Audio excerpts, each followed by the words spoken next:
2012 চনৰ sports Eon sports এখন গাড়ী খুব ধুনীয়া হৈ আছে গোটেই বাম্পাৰ অৰিজিনেল পেইণ্টত আছে আৰু এইখন মই একদম কম দামত দি আছোঁ 1,60,000 টকাত যদি আপোনালোক কোনোবাই লওঁ বুলি ভাবে ল'ব পাৰিব আৰু হোৱাইটখন আছে হোৱাইটখন আপোনাৰ ৰিভিউ অলৰেডি মই দিয়াই আছে 2015 চনৰ গাড়ী সেইখনো মই 165ত দিম একেবাৰে পুৰণা ষ্টক খালী কৰি আছোঁ আপোনালোক কোনোবাই ল'লে মোক কণ্টেক্ট কৰিব আচলতে গাড়ী গোটেইখিনিয়ে ভাল বাৰু আৰু মই যিহেতু দি আছোঁ অনাও যথেষ্ট দিন হ'ল আৰু সেইটো কাৰণে মই পুৰণা ষ্টকটো খালী কৰিছোঁ আৰু এইখনো ল'ব পাৰে স্পৰ্টছ একদম মজা গাড়ী টায়াৰ চাইজ ডাঙৰ বাকীকেইখনতকৈ স্পৰ্টছৰ অলপ আৰু এই হোৱাইটখনো খুব মজা হৈ আছে গোটেইখন ফাৰ্ষ্ট অনাৰ গাড়ী আচলতে আপোনালোকে ফিজিকেলি চালে গম পাব বহুত মজা কণ্ডিশ্যনত আছে মানে গাড়ীখন মই কি ক'ম আৰু আপোনালোকে যদি নিজে আহি দেখে তেতিয়া গম পাব একদম মানে ছুপাৰ ফাইন হৈ আছে গাড়ী লৈ চলাব লাগে বেলেগ একো কাম নাই আৰু ভিডিঅ'বোৰ যিমান পাৰে লাইক কৰিব শ্বেয়াৰ কৰিব গতিকে অকণমান গাড়ীখন আকৌ দেখাই দিওঁ বুলি ভাবিলোঁ এইখন গাড়ীটোতো একদম মজা হৈ আছে পূৰা অৰিজিনেল পেইণ্টত আছে আৰু ভিডিঅ'বোৰ যিমান পাৰে শ্বেয়াৰ কৰিব লাইক কৰিব তো আজিলৈ ধন্যবাদ মোৰ এটা নতুন ভিডিঅ'লৈ আপোনালোক সকলোকে স্বাগতম জনাইছোঁ আৰু আজি একচুৱেলি বেলেগ এটা ভিডিঅ' লৈহে আহিছোঁ যিহেতু এতিয়া বৰ্তমান মানে মই ইয়ন আনি থোৱা আছে ইয়ন 4-5খনমান আনি থোৱা আছে আৰু আজি আনি থোৱা মই কমচে কম 15 দিনমান হ'ল তাৰে মোৰ এখন বিক্ৰী হৈছে অনলাইনৰ কাকপথাৰৰ এজনে ভিডিঅ' চাই পিনি তেখেতে লৈ গৈছে আৰু গাড়ীকেইখন মানে কথাটো এনেকুৱা এতিয়া আপোনালোকে এল্টো বিচাৰি থাকে এল্টো আনিলে এল্টো বিক্ৰী নহয় এল্টতকৈ ইয়নখন কমফৰ্ট যিহেতু সেইটো কাৰণে মই ইয়ন আনিছিলোঁ আৰু একচুৱেলি এতিয়াহে মই আচলতে গম পালোঁ যে ইয়নৰ ৰিচেলটো এতিয়া বৰ্তমান কম সেইটো কাৰণে মই এতিয়া আৰু ইয়ন নানো বুলি ভাবিছোঁ গাড়ীকেইখনো খুব আচলতে মই যিকেইখন গাড়ী আনিছিলোঁ খুব ধুনীয়া যিহেতু মোৰ কাকপথাৰৰ এজন কাষ্টমাৰ তেখেতে যেনেকৈ ফোনত মই ফটো দিছিলোঁ তেখেতে গাড়ীখন ওচৰত আহি তেনেকৈ পাইছিলেহি সেইটো কাৰণে খুব ধুনীয়া আৰু মই বিশেষকৈ ছেকেণ্ড অনাৰ থাৰ্ড অনাৰ গাড়ী নানোৱে একেবাৰে খুব কম কেতিয়াবা কণ্ডিশ্যন ভাল দেখিলে মেক্সিমাম ফাৰ্ষ্ট অনাৰ গাড়ীয়ে আনো গতিকে এতিয়া যিকেইখন মোৰ ওচৰত আছে গোটেইখন ইয়ন ফাৰ্ষ্ট অনাৰ গাড়ী আপোনালোকে অকণমান দেখুৱাই দিছোঁ এইখন ইয়ন আছে এতিয়া চাওক এইখন আছে এইখন আপোনাৰ খুব ধুনীয়া দিছে চিট কভাৰ পৰা খুব মজা হৈ আছে গাড়ী একো প্ৰব্লেম নাই 2015 চনৰ গাড়ী এইখন চলিছে মাত্ৰ 76,000 ফাৰ্ষ্ট অনাৰ 2015 চনৰ এৰা প্লাছ এইখন দেখিছে অকণমান দেখুৱাই দিছোঁ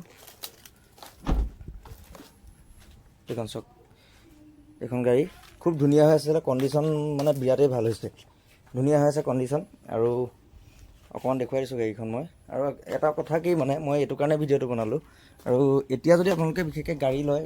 ইয়নকেইখন যদি লওঁ বুলি ভাবে মই একদম কম প্ৰাইচতে গাড়ীখন দি দিম আৰু এইখন দিম মই 2015 চনৰ হিচাপে এইখন গাড়ী যদি আপোনালোকে ছেকেণ্ড হেণ্ড ডিলাৰত কিনিবলৈ যায় মিনিমাম আপোনাৰ 1,90,000 পৰা 2,10,000 ভিতৰত আহিব আৰু এইখন গাড়ী মই এতিয়া আপোনালোকক দি আছোঁ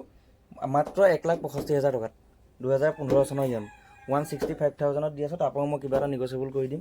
তাৰপিছত আৰু এখন আছে এইখন আৰু বাকীখন মই ৱাশ্বিঙত আজি দি থৈ আহিছোঁ ধুবলৈ এইখন আছে এইখন 2013 চনৰ এইখন চলিছে একদম ফাৰ্ষ্ট অনাৰ গাড়ী 37,000 একদম জেনুইন ৰানিং এইখন গাড়ী খুব ধুনীয়া হৈ আছে এইখন মই দি আছোঁ এইখন গাড়ী যদি আপুনি ছেকেণ্ড হেণ্ড ডিলাৰত ল'বলৈ যায় 1,70,000 পৰা 75,000 টকাৰ ভিতৰত আহিব এইখন গাড়ী মই দি আছোঁ 1,55,000 টকাত গাড়ীখন খুব ধুনীয়া হৈ আছে এটাই ডেণ্ট আছে অকল এইটো এটাই ডেণ্ট আছে অকল ডেণ্ট এইটোৱে আছে গোটেই গাড়ীখন অৰিজিনেল পেইণ্টতে আছে মই অকণমান দেখুৱাই দিছোঁ গাড়ীখন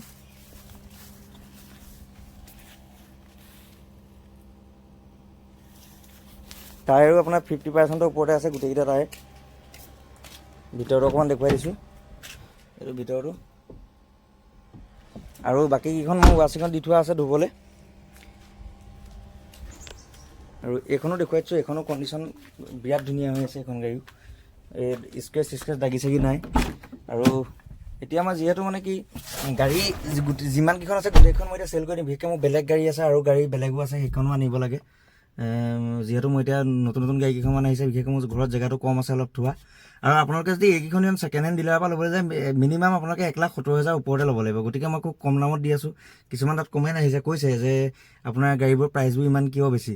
আচলতে গাড়ীও তেনেকুৱা আপোনালোকক মই কৈছোঁ এটা কথা আজি গাড়ী আপোনালোকে বহুতত গাড়ী পাব বহুত জেগাত আপোনালোকে গাড়ী ভাল গাড়ী পাব কিন্তু আপোনালোকে গাড়ীখন চালে দেখিব যে হয় ৰিপেইণ্ট হয় ইঞ্জিন কিবা এটা বনোৱা হয় ডেণ্টিং পেইণ্টিং কিবা এটা থাকিব কিন্তু মোৰ গাড়ীত আপোনালোকে তেনেকুৱা একোৱে নাপায় মই খুব ধুনীয়াকৈ চাই মেলি আনো আচলতে গাড়ীবোৰ যাতে কাষ্টমাৰ ফিডবেকটো পিছত ভাল আহে সেইটো কাৰণে আচলতে মই 2 টকা গাড়ীখন দামত আনো কাৰণে মই 2 টকা দাম লগাওঁ গাড়ীখন আৰু এতিয়া মানে ভাবিছোঁ কি এতিয়া মই গাড়ী ইমান তেনেকৈ নানো আৰু যি গাড়ী আনো তেতিয়া মানে তেনেকৈ বিকিম আৰু গতিকে গাড়ীকেইখন আপোনালোকে ইয়নকেইখন এইখন মই খুব সোনকালে দি আছোঁ আপোনালোকে যদি কোনোবা ইণ্টাৰেষ্টেড ব্যক্তি আছে লওঁ বুলি ভাবে তেতিয়া মোক কমেণ্ট বক্সত মেছেজ কৰিব পাৰিব মই ডেছক্ৰিপশ্যনত ফোন নাম্বাৰ দি দিম আৰু যদি লয় মই একদম কম দামত গাড়ীখন এইকেইদিনত দি আছোঁ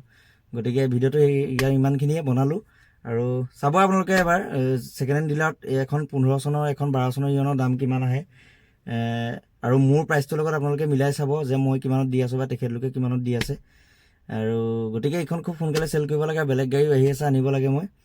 গতিকে ভাবিলোঁ ভিডিঅ'টো অলপ আপোনালোকক বনাই দিওঁ, এনেই আছিলোঁ বোলো ভিডিঅ' এটা বনাওঁ, তাকে বনালোঁ অলপ। তো ভিডিঅ'বোৰ ধুনীয়াকৈ চাব, শ্বেয়াৰ কৰিব। তো আজিলৈ বাই বাই।